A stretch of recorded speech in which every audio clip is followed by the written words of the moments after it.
5장 13절 17절 말씀을 가지고 우리를 부르시는 예수 그리스도라는 제목으로 말씀 나누겠습니다. 마가복음 말씀을 계속해서 배우고 있습니다. 같이 읽고 있습니다. 마가복음 말씀을 통해서 예수님께서 어떠한 삶을 사셨는지, 어떠한 사역을 하셨는지, 어떻게 우리와 함께 하시는지 우리가 배울 수 있습니다. 그분이 무엇을 가르치셨는지, 무엇을 위해 사셨는지 배움으로 말미암아 우리가 주님을 따라갈 수 있는 그 삶이 열렸다라고 생각됩니다. 비록 우리 마가복음 말씀이 2000년 전에 쓰여진 말씀이지만 이 말씀, 2000년 전에 쓰여진 말씀, 그 과거의 일로 끝나지 않고 그 말씀은 지금도 살아서 우리 가운데 역사하고 있는 말씀인 줄 믿습니다. 왜 우리가 이렇게 고백할 수 있습니까? 왜 그러냐면 예수 그리스도께서 말씀 그 자체이시기 때문입니다. 말씀을 읽음으로 말미암아 예수 그리스도를 배워가고 지금도 살아서 역사하시는 예수 그리스도와 함께 동행할 수 있는 길이 열리기 때문입니다. 지금도 여전히 우리와 함께 계시며 우리의 삶 가운데 역사하고 가르치시는 그 예수님의 음성을 듣는 말씀의 시간이 되시길 예수님의 이름으로 축복드립니다. 앞뒤 작업분들하고 한번 인사하실까요? 주님과 함께 하시니 얼굴이 너무 좋지 않습니까? 옆에 분도 얼굴 보시면서 주님과 함께 하시는 것을 믿습니다 하는 마음으로 사랑합니다, 축복합니다 한번 인사하겠습니다. 사랑합니다, 축복합니다. 주님 우리와 함께 계십니다. 사랑합니다, 축복합니다. 네, 여러 가지 인사만 있지만 사랑합니다, 축복합니다가 최고잖아요. 네, 좋습니다. 예수님은 다시 바닷가에 나가셨습니다. 저번 주에 중풍병자를 고치신 이후에 또 다시 바닷가에 나가셔서 예수님도 또 말씀을 전하셨습니다. 예수님이 가는 곳곳마다 많은 사람들, 많은 무리가 따라다니기 시작합니다. 왜 그렇습니까? 당연합니다. 왜 그러냐면 예수님이 가시는 곳마다 놀라운 일이 일어나기 때문이죠. 예수님이 가시는 곳마다 우리가 상상할 수 없는 놀라운 일들이 일어나는데 사람들이 얼마나 구경하고 싶고 얼마나 보고 싶고 또한 그 놀라운 일들을 경험하고 싶은 사람 얼마나 많이 예수님을 따라다니겠습니까? 예수님은 많은 사역을 하시면서 많은 길을 다니시면서 사람들을 만나시고 고치시고 함께 하셨습니다. 성경에 보니까 오늘 보니까 13절에 예수님은 자기에게 나온 그 무리들을 또 가르치셨다라고 말씀하시고 있습니다. 예수님의 사역이고 예수님의 삶이었죠. 하나님의 말씀, 하나님의 나라를 계속해서 가르치고 깨닫게 하는 그 일 가운데 예수님 살아가고 계셨습니다. 그러던 중에 예수님이 지나가시다가 알페오의 아들 레위라는 사람이 세관에 앉아 있는 것을 보았습니다. 다른 본문 마태복음도 나오고 마가복음, 누가복음에도 이 동일한 부분이 나오는데 여기에 보면 이 레위라는 사람을 마태라고 다른 부분에서는 표현합니다. 세리 마태이죠. 마태, 레위라고 가르치고 있습니다. 세관에 앉아있는 레위는 세리라는 직업을 가진 사람이었습니다. 세리는 여러분 잘 아시는 것처럼 세금을 걷는 사람을 세리라고 합니다. 텍스 콜렉터죠. 세금을 계속해서 걷는 사람입니다.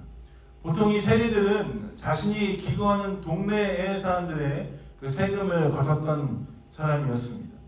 동네 사람들의 세금을 징수하는 사람이었기 때문에 동네 사람들이 다 그 레위를 알았을 것입니다.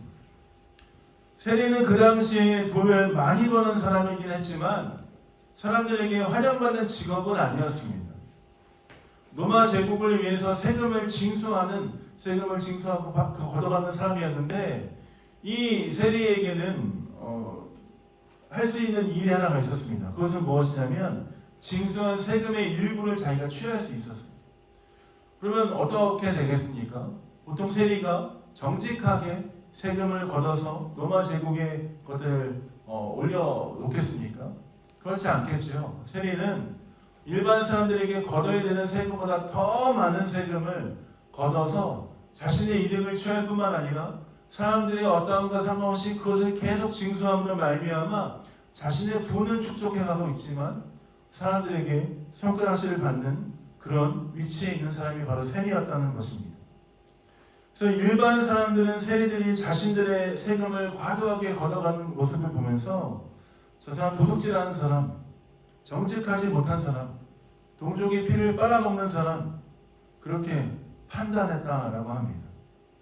게다가 로마 제국을 재정적으로 돕는 저 나쁜 위치에 있는 사람이다라고 생각하면서 이 세리라는 직업을 가진 사람과 상종을 하지 않았다라고 합니다. 어떤 경우는 유대인의 회당에서도 쫓겨나기도 하고 때로는 가족과 친구들에게도 수치와 멸시를 당하는 직업이 세리였습니다. 그런 수치를 당하고 사람들에게 멸시를 당하면 이 자리를 박차고 나올 법도 한데 세리라는 사람이 이 자리를 박차고 나오지 않습니다. 왜 그렇습니까? 자기가 부를 축적할 수 있기 때문이죠. 돈이 그만큼 무서운 것입니다. 아무리 멸시를 받아도 아무리 무시를 당해도 돈이 쌓이는 것은 다른 어떤 그 멸시와 무시와는 비교할 수 없는 기쁨을 준다라고 생각하기 때문에 이 세리라는 직업을 가진 이 사람이 그 세리의 자리를 쉽게 박차고 나오지 못했다라고 많은 학자들이 이야기를 합니다. 세리라는 사람은 어떻겠습니까? 일반인들에게 경멸의 대상입니다. 모든 사람들이 싫어하는 존재, 때로는 가족으로부터도 미움받는 존재, 어디를 가든지 동네에서는 환영받지 못하는 존재, 그 존재가 바로 세리였습니다. 존재감이 없는 존재, 사람들이 이 사람을 인식하지 않는 그 자리가 세리라는 자리를 가진 사람의 위치였습니다. 근데 예수님께서 길을 지나시다가 이 세리가 있는 것을 보시고 그에게 말씀하셨습니다. 어떻게 말씀하십니까? 14절 말씀의 뒤에 보시면 그에게 이르시되 나를 따르라 라고 말씀하십니다. 예수님이 세리에게 나를 따르라 라고 말씀하신 것은 충동적으로 하신 것은 아닙니다. 예수님이 세리를 만나셔서 말씀하신 것은 결코 우연이 아니라는 것이죠. 하나님의 경륜 안에 있는 만남이었고 하나님은 분명한 계획을 가지고 이 세리 레위를 만나셨고 질문하셨습니다. 나를 따르라 하는 이 질문은 우리가 앞서 보았던 1장에 보면 하나님 예수님께서 어부들을 부르실 때 하신 질문과 동일한 질문입니다. 그 4명의 제자들을 부르실 때에 나를 따르라 예수님은 단호하고 간결하게 말씀하셨죠. 우리가 보는 이 2장에 나를 따르라 하는 이 말씀은 헬라어 성경에 보면 현재형으로 써 있습니다. 여러 가지 시제가 있겠지만 이 말씀은 좀 특별하게 현재형으로 써 있습니다. 무엇이냐면 지금 당장 나를 따르라 라고 주님께서 레위에게 말씀하신다는 것이에요. 근데 신기한 것은 나를 따르라 라고 하면서 예수님께서 이러저러한 이유를 부차적인 이유를 설명하시지 않고 단도직입적으로 나를 따르라 라고만 기술되어져 있습니다. 별다른 참삭이 없는 딱딱한 그 한마디 나를 따르라 였습니다. 저는 이 성경을 연구하고 이번 주에 설교를 준비하면서 예수님께서 세리에게 나를 따르라 라고 아주 딱딱하게 한글로 얘기하면 5글자밖에 얘기하지 않으셨지만 저는 이 짧은 한마디에 예수님의 그 모든 마음이 표현되어 있다라고 생각합니다.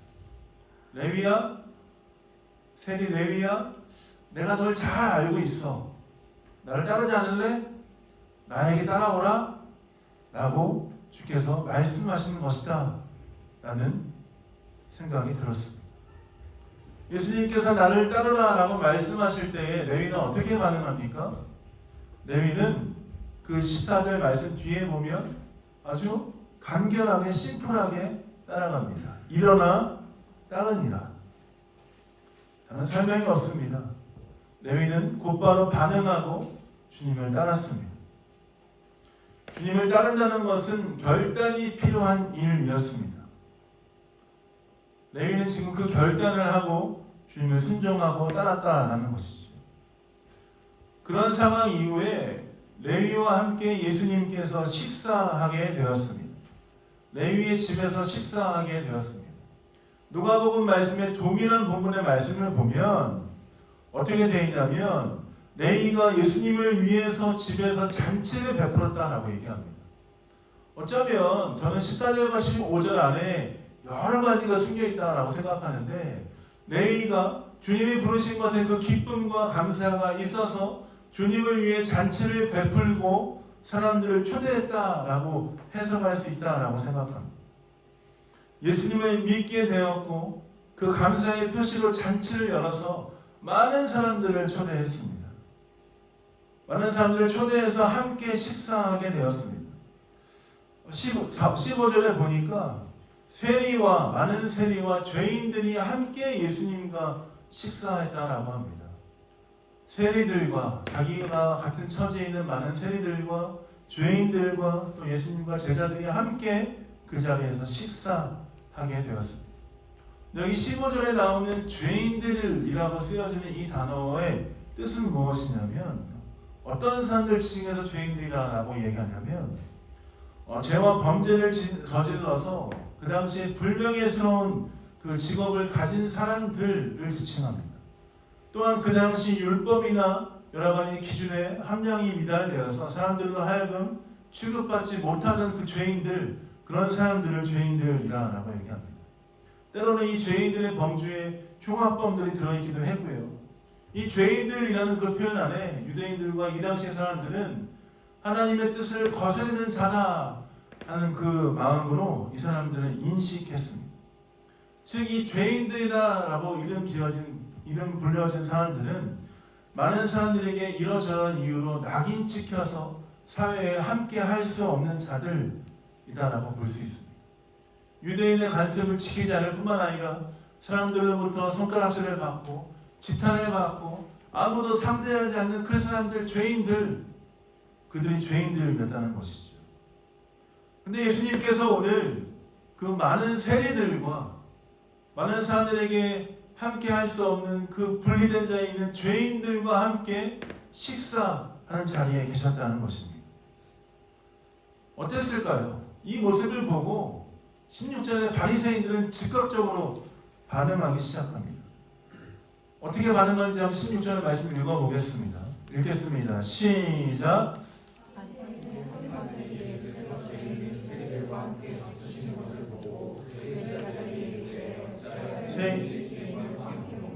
바리새인들은 어떤 사람들입니까? 율법으로 완전하다고 생각하는 사람들.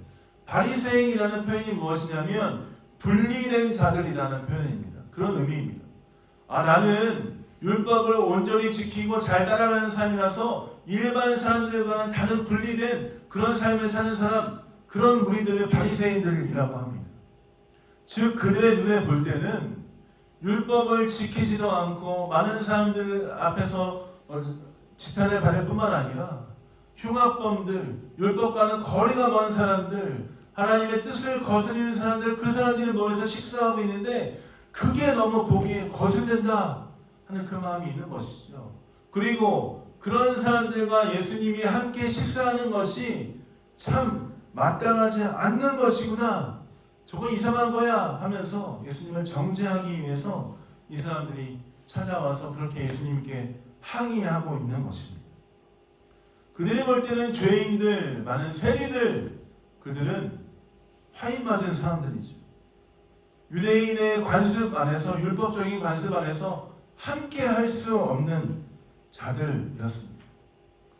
예수님이 그들과 함께 있는 것을 보면서 예수님을 비판하기 시작합니다. 죄인들과 세리들과 함께 식사하는 자, 당신 예수 그리스도 당신도 연약한 자이구나. 율법과는 상관없는 그런 자이구나. 당신도 죄인이구먼. 율법과 상관없는 너는 특별한 존재가 아니야 하면서 비난을 쏟아내고 있는 것입니다. 바리새인들은 자칭 유대인으로 왕으로 오신 많은 사람들이 따라다니는 그 예수님을 바라보면서 그분이 메시아가 아니라는 것을 정죄하기 위해서 그렇게 예수님께 비난을 쏟아붓습니다. 그러나 언제나 그렇듯이 예수님은 멘탈이 갑이십니다. 전혀 흔들리지 않으시죠. 아무리 바리새인들이 그렇게 얘기해도 예수님 눈 깜빡하지 않으십니다. 17절에 그들을 향해서 이렇게 말씀하십니다. 17절 말씀 한번 읽어볼까요? 같이 읽겠습니다. 시작. 예수께서 들으시고 그들에게 이르시되 건강한 자에게는 의사가 쓸데없고 병든 자에게 하여 쓸데 있느니라. 죄인을 부르러 왔느라 하십니다. 예수님께서 여기서 바리새인들에게 비꼬아서 빗대어서 뭐라고 얘기하시냐면, 야, 너희는 의인이구나, 너희 건강한 자구나, 너희에게는 내가 필요 없구나, 너희 스스로 건강하고 스스로 안전하다고 생각하는 너희는 하나님의 은혜가 필요 없구나. 주님 이렇게 그들에게 일침을 가하시는 것입니다. 너희들 병든 자가 아니구나, 너희들 죄인들이 아니구나, 너희 스스로 생각할 때는 너희가 의인이라고 생각하면서 사람들을 비난하고 있구나. 그러나 나는 죄인과 의사가 필요한 병든 자를 위해서 이 땅에 왔다. 주님께서 말씀하십니다. 이 말씀이 무엇을 의미합니까? 많은 사람들에게 관심을 받지 못하고 많은 사람들에게 손가락질 받는 세리와 죄인들을 위해서 주님 이 땅에 오셔서 그들의 모든 짐을 대신 져주시겠다 하는 예수님의 완곡한 표현인 줄 믿습니다. 오늘 이 말씀을 통해서 우리에게 주시는 메시지 세 가지 짧게 나누고 말씀 마무리하기 원합니다. 첫 번째는 우리는 하나님의 부르심에 즉각적으로 순종하며 반응하여야 한다는 것입니다. 따라해 보겠습니다. 하나님의 부르심에 즉각적으로 순종하며 반응해야 한다. 오늘 14절 본문 말씀에 보면 세관에 앉아있는 세리 마태를 보시고 예수님께서 나를 따르라라고 말씀하셨습니다. 그 말씀에 너희는 어떻게 반응합니까? 일어나 따르니라 라고 기록되어져 있습니다. 이 말씀은 성경에 우리에게 주시는 그 의도라고 생각합니다. 예수님이 부르시는 부름에 곧바로 순종한 마태, 세리 이 마태의 모습으로 우리가 함께 예수님 말씀하실 때, 주님 부르실 때 따라가야 한다는 것들을 우리에게 가르쳐 주시는 것입니다. 아까 처음에 설명했듯이 1장에도 예수님께서 나를 따르라는 부름이 있었고 어부들이 열심히 따랐다라고 얘기했습니다. 1장의 그 부분과 2장의 세리가 따랐던 부분들을 조금 비교해서 보자면 저는 이렇게 생각했습니다. 어부들은 만약에 예수님을 따르다가 잘 안 돼서 이 따르는 것이 너무 힘들고 벅차면 어부들은 자신의 생업으로 돌아갈 만한 곳이 있었습니다. 바다로 돌아가면 되죠. 어부라는 직업이 나쁜 직업이 아니지 않습니까? 어부라는 직업이 사람들에게 손가락질 받는 직업이 아니지 않습니까? 어부라는 직업은 열심히 일해서 받는 그런 직업이었습니다. 저는 이 세리 마태의 순종을 되게 높게 평가하는 이유가 있다면 무엇이냐면, 만약 세리 마태가 예수님을 따라다니는 삶을 살다가 이 삶을 사는 것이 너무 벅차서 돌아가려고 마음을 먹으면 세리 마태가 이 자리를 다시 돌아가는 게 쉬웠을까요? 저는 결코 쉽지 않았다라고 생각합니다. 세리라는 직업 자체가 많은 사람들의 손가락질을 받는 자리이기 때문에 다시 비난을 받는 자리에 들어가는 것도 어렵다라고 생각하고요. 뿐만 아니라 여러분 생각해 보십시오. 지금도 돈을 준다고 하면 사람들이 이 일 저 일 다 하지 않습니까? 돈과 관련된 그 일은 그만큼 경쟁이 치열할 뿐만 아니라 그 자리가 많은 사람들에게 손가락질 받는 자리라 할지라도 그 자리에 앉고 싶은 사람, 부자가 되고 싶은 사람이 분명히 더 많았을 것입니다. 세리 마태가 예수님을 따르다가 그 자리에 다시 돌아가서 그 자리를 다시 꿰찰 수 있다라는 보장이 없다는 거예요. 어쩌면 세리 마태는 그 모든 그 보장이 없는 그 길들을 다 포기하고 주 앞에 따라갔다는 것입니다. 레위가 예수님의 부르심에 응답했다는 것은 무엇이냐면 자기가 돌아갈 그 모든 가능성까지 내려놓고 모든 길을 완전히 없애고 주님을 따라갔다는 것입니다. 부당하게 돈을 벌었던 그 삶으로 돌아가지 않고 내가 다시 부를 축적하는 그 삶으로 돌아가지 않고 그 모든 것들을 포기하고 다시 주 앞에 주님만 의지하고 예수 그리스도만 의지하고 살아가기로 했다는 그 결단이라는 것입니다.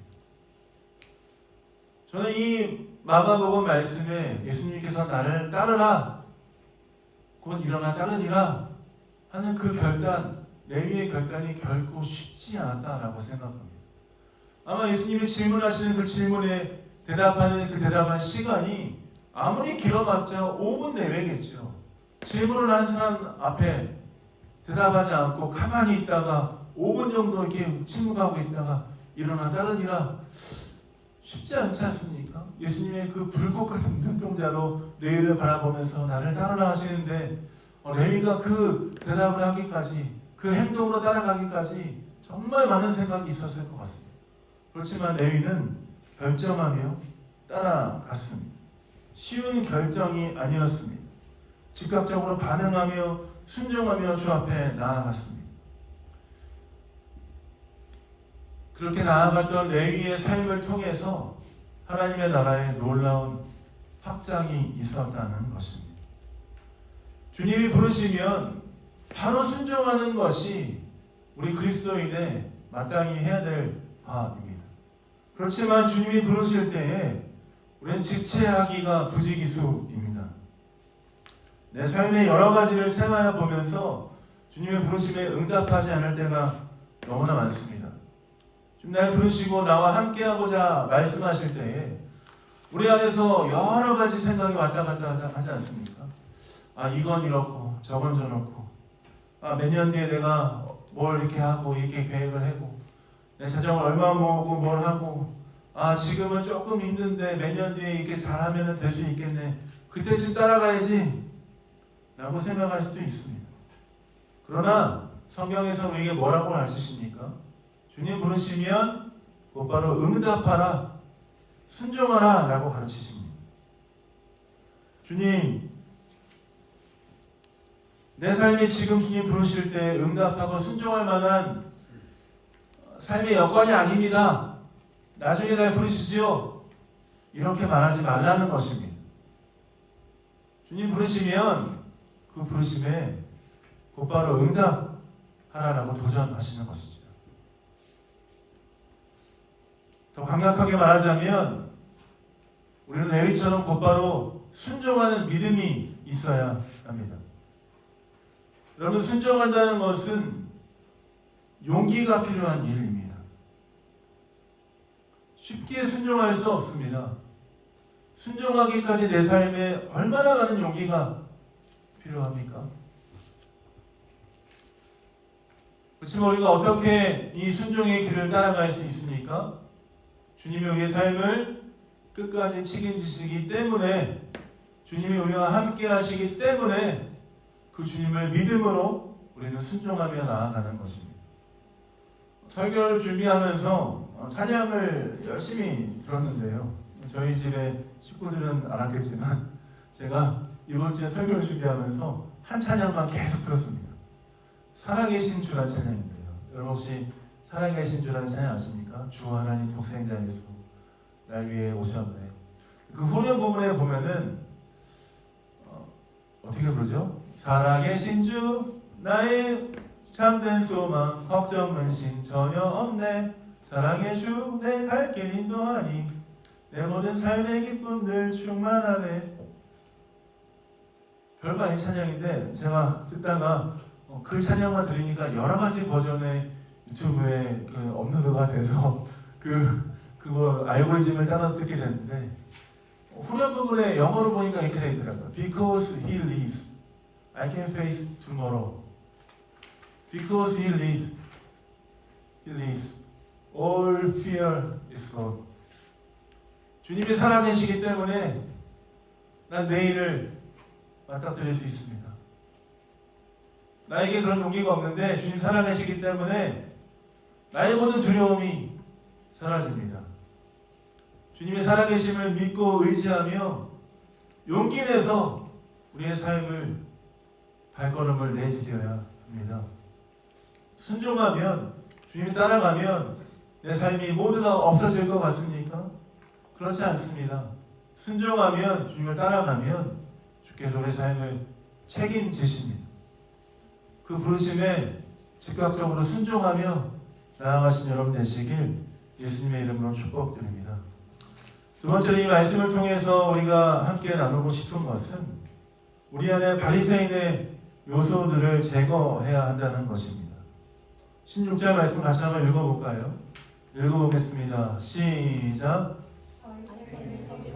예수께서 죄인 및 세리들과 함께 잡수시는 것을 보고 제자들에게 이르시되 어찌하여 세리 죄인들과 함께 오는가. 바리새인들은 예수님과 제자들이 함께 식사하고 있는 그 세리와 죄인들의 모습을 보면서 그들의 삶과 자신을 분리하고 있는 것을 볼 수 있습니다. 율법적으로 자기는 완전하고 완벽하고 그러지 못한 죄인과 세리와 함께 먹는 예수님, 그 삶을 분리하고 있습니다. 바리새인들은 스스로에 대해 평가할 때 자신들은 율법의 완전함에 따라서 잘 따라가고 있는 완전한 분리된 자라고 생각하면서 율법에 따르지 않는 사람들을 정죄하며 그들과 자신들을 분리하며 살아가고 있습니다. 율법을 따라가지 못한 사람들과 함께 잘 사는 삶을 분리하며 그들을 죄인 취급하며 그들과 나는 다른 사람이다 라고 이야기하고 있죠.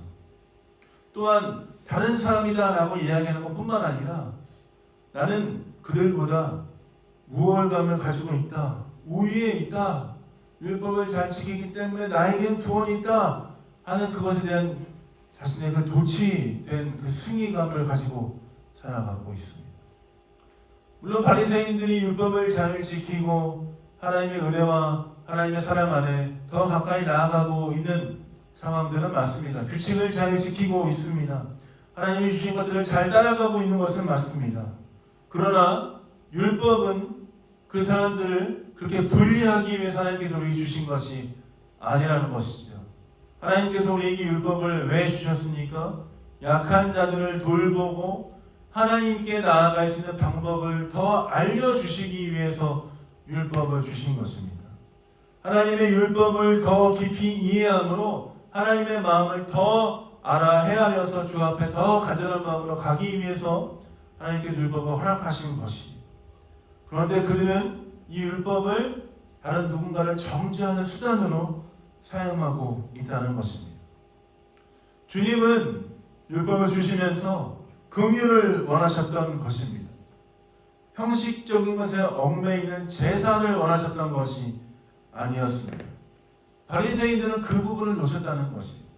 하나님의 긍휼하심을 더 알아 깨달으려 하지 않고 하나님께 어떻게 제사하는 방법에 더 도취되어서 어떻게 나가야 되지? 그렇게 나가지 않는 사람들을 정죄하는 그 자리에 있었다는 것입니다. 바리새인들은 누구를 판단하는 도구로 율법을 사용하였습니다. 그들의 신앙을 사용하였습니다. 바리새인들도 죄인들과 세리들과 마찬가지로 하나님의 은혜가 필요한 예수 그리스도의 손길이 필요한 연약한 자라는 것을 인식하고 기억해야 합니다. 우리는 신앙생활을 해나가면서 믿음과 신앙이라는 이름으로 누군가를 판단하고 정죄할 때가 종종 있습니다. 사실 사랑하는 베른 여강교회 성도들 가운데는 그런 분들이 거의 안 계시죠. 물론 다 사랑하고 아껴주고 함께하고 함께 나아가고자 하는 마음이 있다고 믿습니다. 그렇지만 우리 중에 그 누구도 이 율법적인 신앙적인 면에서 바리새인과 같은 그 마음이 1%도 없다라고 말할 수 있는 사람이 있습니까? 없죠. 나의 신앙의 연수와 연륜, 때로는 교회 안에서 행동했던 여러 가지 살아왔던 여러 가지 모습을 가지고 다른 누군가를 판단하고자 할 때가 많이 있었다라고 생각합니다. 신앙의 성숙의 정도를 여러 가지 면을 비춰봐서 판단할 때가 있었죠. 물론 여러분 안 계십니다.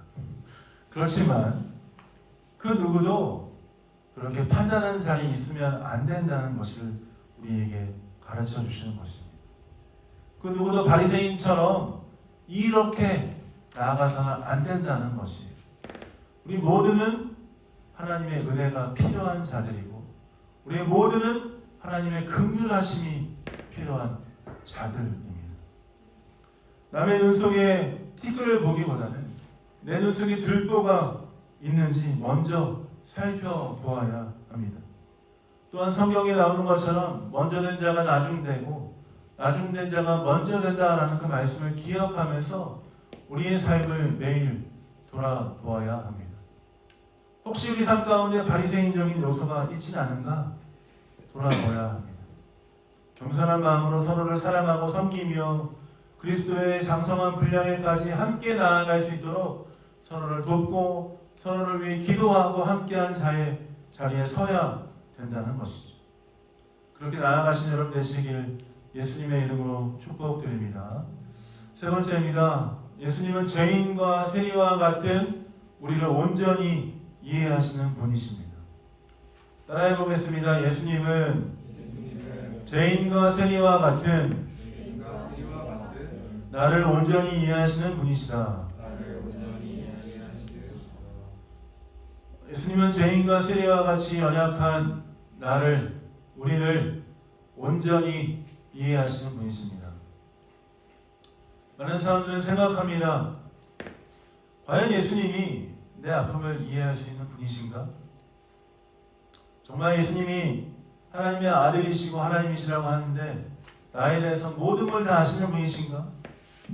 근데 왜 나를 이렇게 내버려 두시지? 내가 고통당할 때 주님 어디 계셨었지? 내가 이렇게 아프고 힘든데 주님 어디 계시지? 반문하는 사람들이 너무나 많죠. 그러나 여러분 기억하십시오. 주님은 우리의 모든 삶을 이해하실 뿐만 아니라 우리의 모든 삶을 아시고 우리의 모든 삶을 회복해 하시는 분이신 줄 믿습니다. 그분은 상처 입은 치유자이시기 때문입니다. 우리의 모든 아픔과 슬픔과 고통을 이해하실 뿐만 아니라 그 모든 것을 아파하시면서 십자가에서 그 모든 것들을 해결해 주셨습니다. 모든 자들의 슬픔과 고통과 아픔을 십자가에서 대신 지시고 우리를 위해 죽으심으로 말미암아 우리에게 자유를 허락하셨다는 것이죠. 누구든지 예수 그리스도를 구주로 믿고 그분이 내 죄를 대신 지심을 믿는 자들에게는 하나님으로부터 오는 놀라운 회복을 허락하신다는 것입니다. 세상 사람들은 얘기합니다. 예수님 믿어서 뭐 좋은 게 있냐? 예수님 믿는 거 너의 어떤 그 잠깐에 갖고 있는 그 마음의 위로를 위해서 뭐 잠깐 있다 없어질 그 너의 그 아픔을 잊어보기 위해서 잠깐 그냥 믿는 거 아니야? 그런 아픔 없어지면 또 너 안 믿을 거잖아. 세상 사람들이 이야기하기도 합니다. 그러나 여러분 기억하십시오.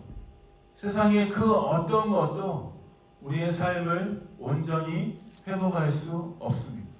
그러나 십자가에서 우리의 모든 죄를 대속하신 예수 그리스도로 말미암아 우리의 삶은 온전히 회복되는 줄 믿습니다. 예수님께 나아가십시오. 연약함을 갖고 계십니까? 세상에서 풀 수 없는 어려움을 갖고 계십니까?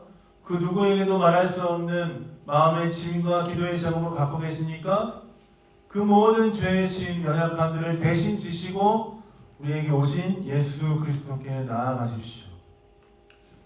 사람들에게 손가락질 받던 죄인들과 세리들, 그들의 모든 아픔을 이해하시고 함께 하셨던 그 예수님, 지금 죄인과 세리와 같은 우리의 삶에도 찾아오셔서 말씀하십니다. 사랑하는 베를야관교회 성도야, 내가 너를 알고 있다. 내가 너의 모든 연약함들을, 내가 너의 모든 약함들을 해결해 주겠다. 나를 따르라 라고 말씀하십니다. 우리를 온전히 이해하시는 그 주님께 우리의 삶을 맡겨드리시는 여러분 되시길 예수님의 이름으로 축복드립니다. 말씀을 마무리하겠습니다. 예수님은 그 누구도 함께 하고자 하지 않았던 죄인들과 세리들과 함께 하셨습니다. 주님의 부르심에 레위는 곧바로 순종하였고 또한 주님의 부르심에 순종하였던 레위를 주께서 사용하셨습니다. 우리 삶 가운데 일주일 살아가면서 내 안에 혹시 바리새인적인 요소가 있지는 않는가? 나의 연약함과 부족함에도 불구하고 주님 나를 받아주실까? 하는 여러 가지 고민 가운데 아마 일주일 여러분 살아가실 거라 생각합니다. 그때마다 이 말씀을 기억하십시오. 죄인과 세리들을 불러주시고 그들과 함께 해주시고 그들을 회복해 해주신 주님, 나의 삶을 붙잡아 주십시오. 이번 일주일 주와 함께 승리하는 삶 되길 원합니다. 그렇게 고백하며 승리하신 여러분 되시길 예수님의 이름으로 축복드립니다. 찬양 같이 하나 하고 우리 기도하고 마무리할까요?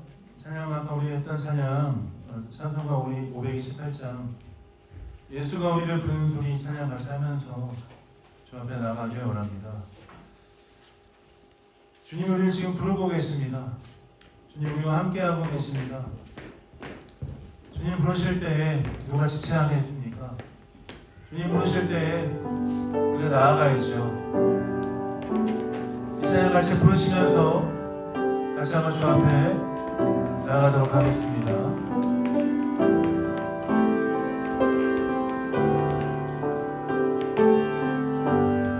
1절 고백하겠습니다.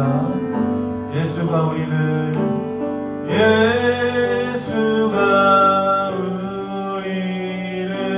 부르는 소리 큰 섬 부드러워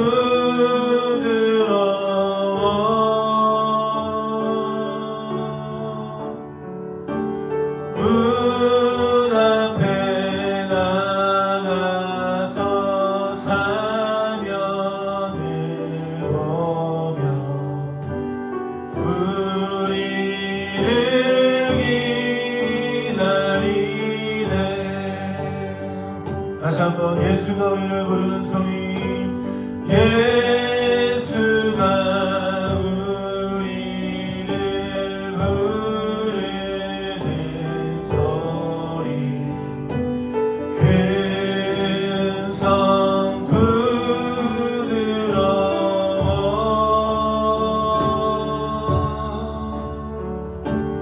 문 앞에 나와서 사면을 보내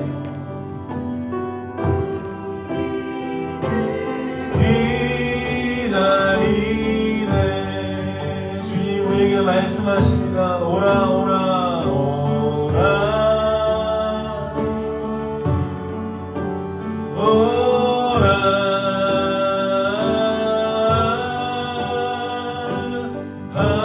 방황치 말고 오라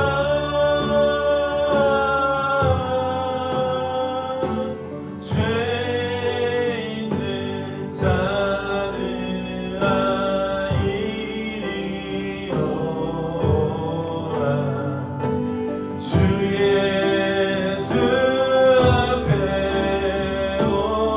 다시 한번 주님의 부르심 앞에 반응하십시다. 오라 오라 오라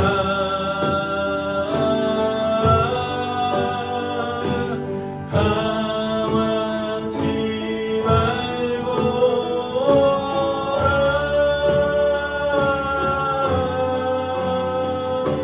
죄 있는 자들아 이리 오라 주 예수 앞에 오라. 이 시간 주님의 부르심 앞에 우리가 반응하며 응답하며 나아가는 시간 되길 원합니다. 주님 우리에게 말씀하시고 도전하고 계십니다. 죄 있는 자들아 연약한 자들아 회복이 필요한 자들아 나에게 오라 나에게 오라 내가 너희를 회복시켜주겠다라고 말씀하십니다. 사랑하는 매일 영광교회 성도 여러분 누가 이 주님의 부르심에 응답하며 나아가시겠습니까? 주 앞에 누가 용기 있게 믿음으로 나아가시겠습니까? 믿음으로 나아가는 자들에게 주께서 응답하실 뿐만 아니라 우리의 삶을 책임져 주실 줄 믿습니다. 그 주님 앞에 기도하며 나아가십시다. 주님, 내 삶 가운데 아무것도 보이지 않고 내가 너무나 암담하고 내 마음간에 누구에게도 털어낼 수 없는 연약함과 부족함이 있지만 믿음을 가지고 용기를 가지고 주 앞에 나아갑니다. 나에게 오셔서 역사하여 주옵소서. 나에게 오셔서 나의 삶을 이끌어 주옵소서. 같이 한번 기도하며 주 앞에 나아가겠습니다. 같이 기도하겠습니다. 오 주님, 그렇습니다. 오늘도 주의 부르심 앞에 응답하여 나아갑니다. 하나님, 믿음으로